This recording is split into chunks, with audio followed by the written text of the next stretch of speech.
Welcome back to Six Sister Stuff. Today I am making 4 pot-in-pot Instant Pot recipes. Now if you don't know what that is, you'll want to stick around.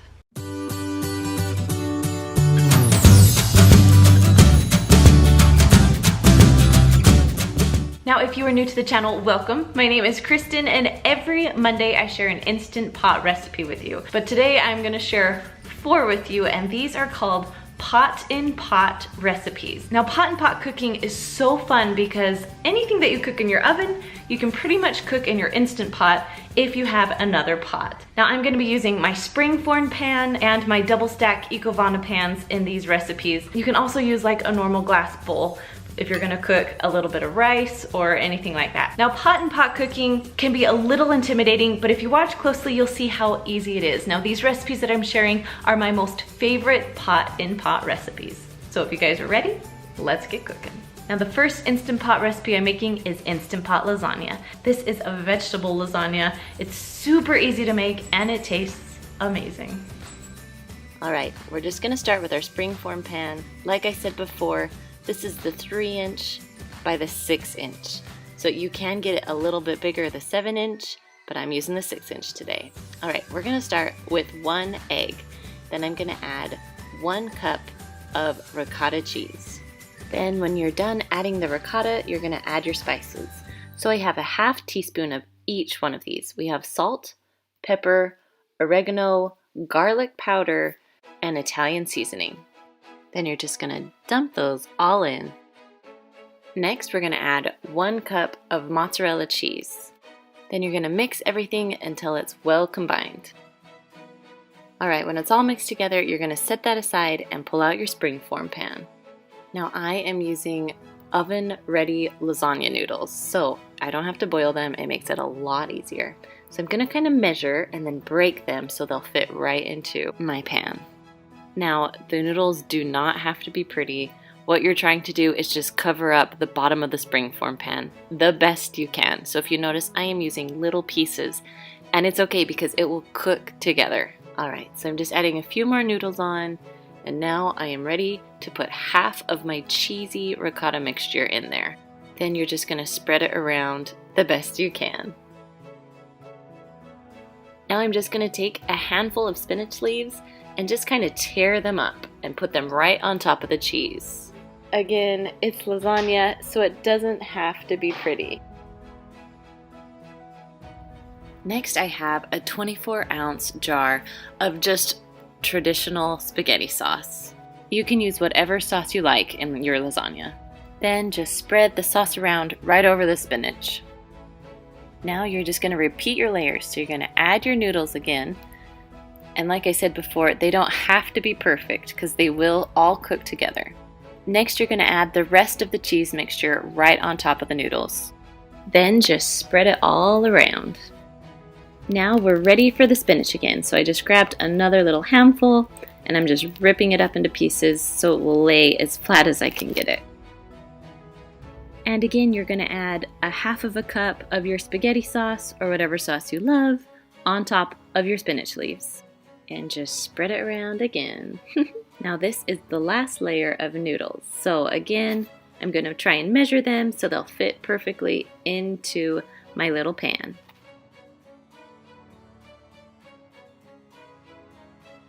Again, you're gonna add another ½ cup or so of your sauce, spread it around, and now for my most favorite part, the cheese.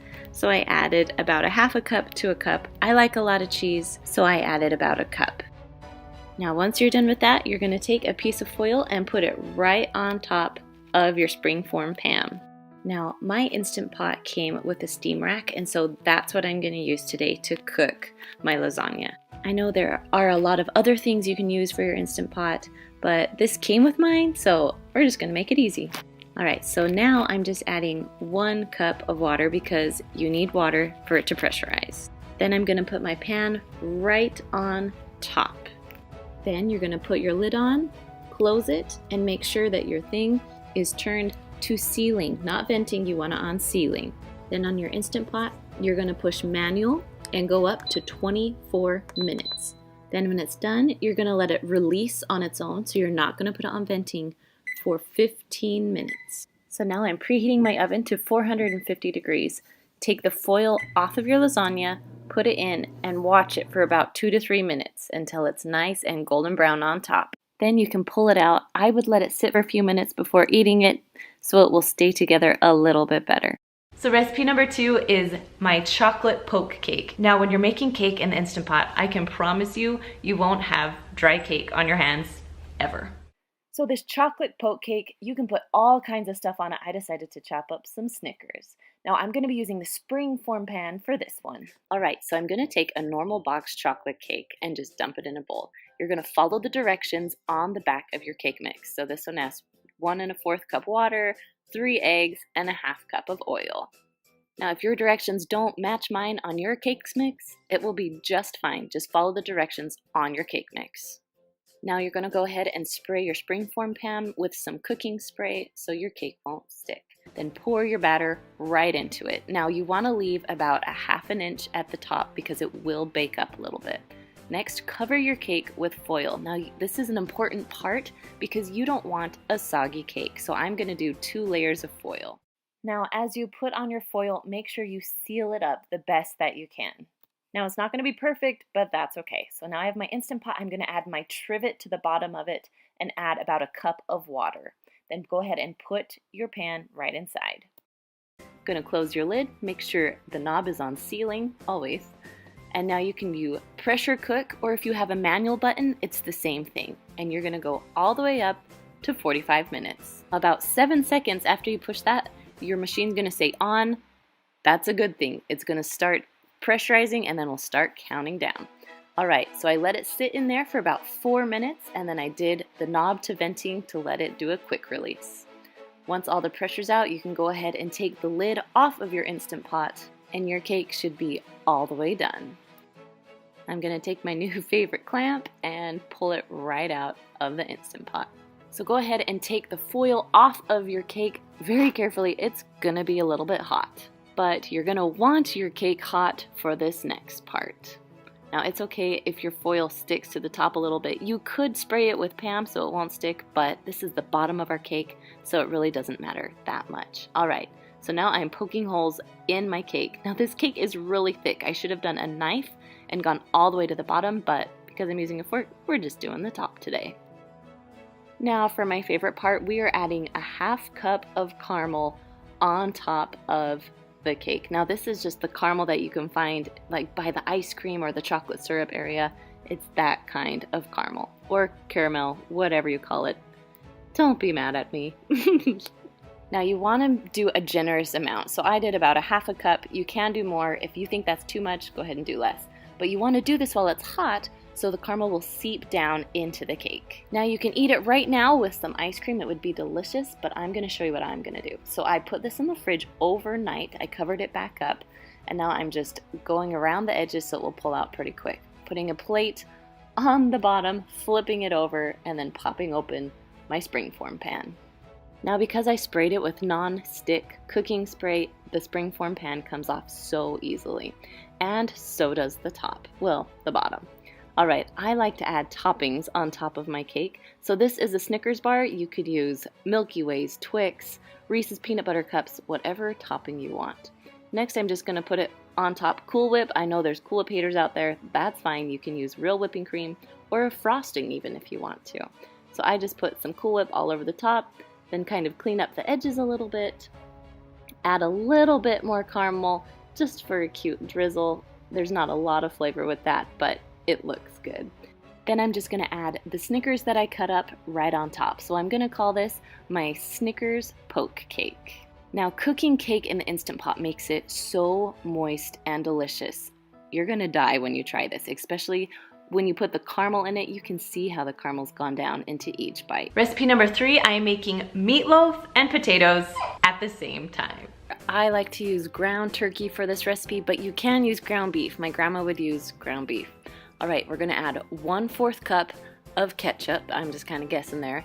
I like to add garlic salt. You can add normal salt and then also some pepper. This is just to give it a little bit of flavoring. Next on top, I'm going to add 2 eggs right into the bowl. Now the recipe that I am using is my grandma's. She calls for a whole onion. I didn't love that much onion, so I'm going to cut it down to a half an onion next time. And then you're going to add 1 cup of oats, old-fashioned oats. Then on top of that, you're going to add 1 tablespoon of Worcestershire sauce, or Worcestershire, or however your family says it. It's that sauce, 1 tablespoon. And then the last ingredient is tomato soup. So I'm only going to add about half the can of tomato soup here. Now, my grandma used her special trick here, and she used her hand to mix everything together. If you use beaters of some sort, it will mix it a little too much together, so using your hand is the perfect way to get the perfect texture. Alright, now that everything's ready, we're going to put stuff into the pot. So my potatoes are going on the very bottom of my pot, and I have about 10 small ones, or you can do 6 or 7 large ones. So I have 2 different kinds just because I had different potatoes in my house, just using the rest of them. Then I'm going to put my little rack right over top. If you don't have a rack, that's okay. You could put your pan right on top of the potatoes, but the rack seems to help it a little more. So these are the Ekovana pans that I use. I'll put a link in the description. They are amazing. I use them all the time. Now you want to make sure that it's just below the fill line so your lid will actually go on. So now that all my meat mixture is ready, I'm going to pour it right into my Ekovana pan. Now, if I would film this again, I would add my meatloaf on the outside of the pot, just in case it did fall down the sides. I don't want it touching my potatoes, but thankfully it didn't fall apart and it stayed all into that pan. So now I'm just spreading it out even so it will cook evenly. Alright, now that that's ready to go, I'm going to take the rest of my tomato soup, and I used way too much. I should have done half of it, but that's okay. I'm going to add a little ketchup to make up for my tomato sauce. Then you're going to do another tablespoon of Worcestershire sauce, and then 1 tablespoon of brown sugar. Now the recipe calls for 2 tablespoons, but I just like 1 tablespoon. I don't like it as sweet. So now you're just going to mix this up really, really good, and you're going to pour it right on top of your meatloaf. And go ahead and spread it around just as evenly as you possibly can get it. Now you don't want to skip this step because the sauce on top makes it taste so good. So now it is time to cook the meatloaf. So I'm going to put the Ekovana lid on first, and then I'm going to put my Instant Pot lid on. So after you put it on, make sure it's sealed tight. You want the knob turned to sealing, not venting, and I'm going to cook it on manual. Now in the Ekovana pot, you can do it for 25 minutes. If you're doing a loaf pan or something bigger so it's thicker, you want 30 minutes. Alright, when it's done, so the L will appear, meaning it's going to start counting up. I did a quick release. That means I turned my knob quickly so I could get all the pressure out, and I'm going to take my lid right off. Now, I wish you can be here to smell this because it smells so good. So I always do the check. I'm checking in the middle of my meatloaf, make sure it's all cooked through. If it's not, go ahead and put it back into your Instant Pot and do it for as many minutes as you think. It could be 2 minutes, it could be 10 minutes. It really depends on how thick your meatloaf is and even what kind of meat you have. So my potatoes on the bottom, don't forget about those. Those are done now too. So I took my metal rack out. I'm just going to drain the water out so I can put the liquid in I want to add. So I'm adding 3 tablespoons of butter and then about 4 tablespoons or so of milk. I'm just guessing here. And then I just like to add a little bit of salt and pepper and go ahead and smash it. Now my potato masher was being used by my daughter, so I'm doing my chop and stir utensil, which worked just as good. Alright, my potatoes are done. You can use beaters to make these even creamier, but I like them thick. Alright, I hope you really like my Instant Pot meatloaf and mashed potatoes. Now don't worry, I have 2 printable recipes of these for you. One is the Instant Pot version, the other one is the oven versions. The 4th recipe I'm sharing with you is apple dump cake. It's so easy. I like to push start while we're eating dinner, and dessert is all ready when dinner is done. So first, I'm going to start with a little pan that will fit right inside my Instant Pot. You can use a springform pan, you can use a glass bowl even if you wanted to. So then I'm going to add a 20-ounce can of apple pie filling, and you're going to dump it just right into the bottom of your pan. After that, you're gonna spread it around the best you can. Then on top of that, you're going to add 2 cups of yellow cake mix. You could also add white cake mix or even a spice cake mix would be delicious. Then just pat it all around. Now you don't want to soak it into the apple, but you're going to press it down pretty even so when we put the butter on top, it won't spread all in one corner. Okay, so I have 4 tablespoons of butter here that I'm going to spread around the best that I can. You don't want to be mixing it in your cake mix. It will cook, I promise. You're just going to spread it.